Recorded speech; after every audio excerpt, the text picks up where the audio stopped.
keeping the government open and bringing home the bacon, all by spending your bacon. Hi, everyone. I'm Brenda Butner. This is Bulls and Bears.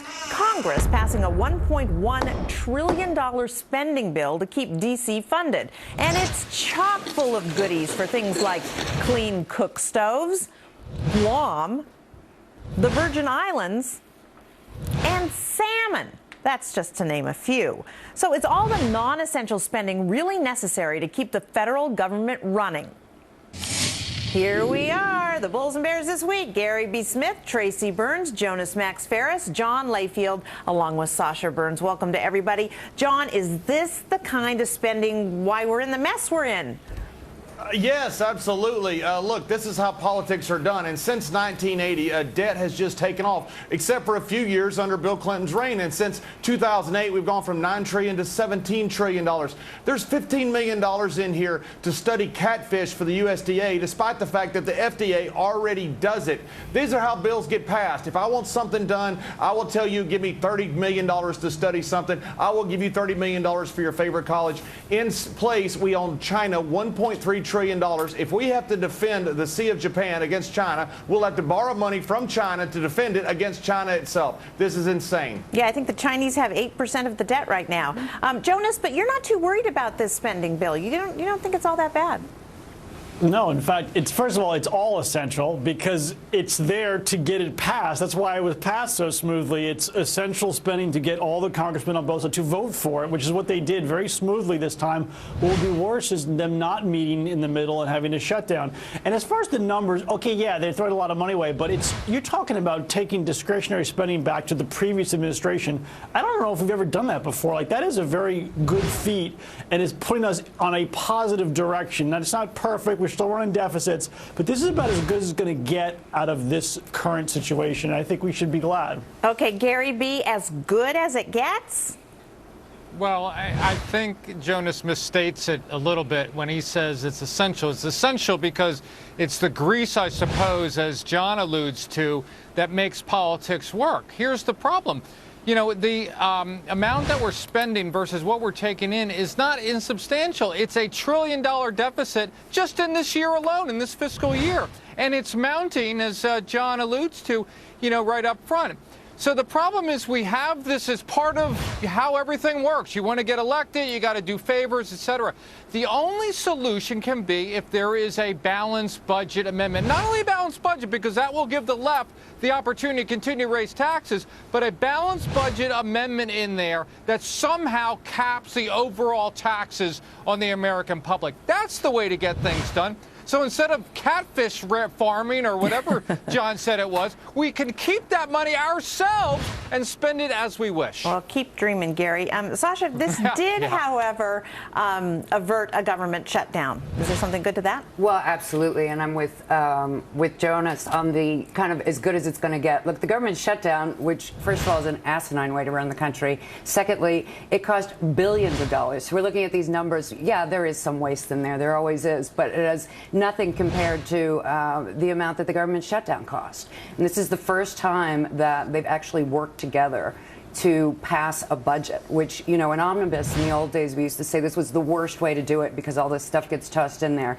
But now, compared to government shutdown, compared to careening from one crisis to another, this is really good policy. I don't know, Tracy, aren't we careening somewhere? Well, I think what's asinine is the process, Brenda. I mean, we need, first of all, term limits because everyone is just buying their next vote. And if they get, someone's going to get all the salmon farmers now to vote for them because we got all this money to study them. It's so ridiculous and stupid, and it's got so out of hand. And the fact that this is as good as it gets is a pathetic statement for the United States of America right now. This is so bad on so many levels. And again, wake up. China owns the majority of our debt right now. That is just ugly. Okay, Jonas, she's talking right to you. Mm-hmm. We own the majority of our debt through our own various bond purchases, Social Security, whatever. I mean, I don't think it's that big of a deal that the Chinese own that much of our debt. If anything, it puts us has us give us a little power in the negotiating equation with them. We're their biggest borrower. It's like borrowing a lot from a bank and then trying to renegotiate your mortgage puts you in a better position than having a small loan with the bank. I do think that it's as good as it gets. It's less arbitrary than what we saw with those automatic cuts that kicked in. It was nice that it cut stuff, but it was kind of across the board in a really bad way. This is an improvement again. Is it perfect? No, but it's an improvement on the cuts we already had. But John, just a minute. Government borrowing, as long as we keep borrowing, we can keep spending. Isn't that right?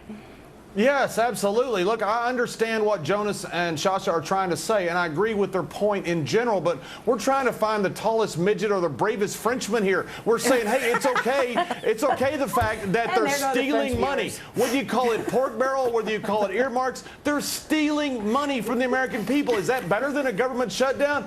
Yes. Run the thieves out of the country. That's what we need. We don't have an option here. I understand that. We are forecast to have a $1 trillion deficit by the President Obama's administration's own budget office to the year 2023. At some point, we have got to rein in our fiscal sanity here. Well, I don't know. The president of France has been pretty brave of late with some of his answers. That's very true. Okay, Gary B. I think Tracy summed it up. The whole word for this segment, not the quality of the segment, but the spending. And she said is pathetic. It's pathetic that people are on this panel saying, well, that's as good as it gets. It's not that bad. I'm sure that's what Greece said a few years ago. Right. That's how things are done. We needed to get it done. So what? We'll just keep borrowing. My gosh, in just a few years from now, we won't even be able to pay the interest on what we owe out there. Not to mention the fact that it's not quite stealing from the American public, but the money they take in is spent on silly things that don't work, like the Obamacare website, for crying out loud. And everyone's willing to say, well, that's just how things are done. That really is pathetic. Well, Sasha, that's kind of what you're saying. We're kind of congratulating ourselves that we actually get a spending bill through. That is pretty unfortunate that is the state that we've gotten to these days. And absolutely, the problem is people can say as much as they want that they want compromise, which is what this took. But at the end of the day, people who vote in primaries don't want compromise. They want the absolute opposite. So, you can't throw all the bums out unless you have people vote differently. Well, Tracy, is all this spending, though, holding back the economy? Oh, my God, because, well, for one, it's not being used on anything important. I love salmon as much as the next guy, but do we need to keep studying it like this?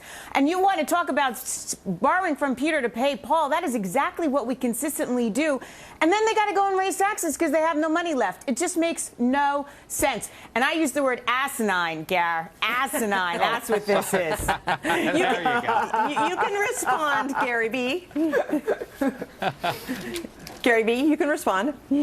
I don't know whether it's asinine or pathetic. I'm going to go with Tracy on both these. Just the fact that we're spending so much money that we don't have. That's and Sasha's right. We should vote all the bums out, start from scratch, and elect all libertarians, in my opinion.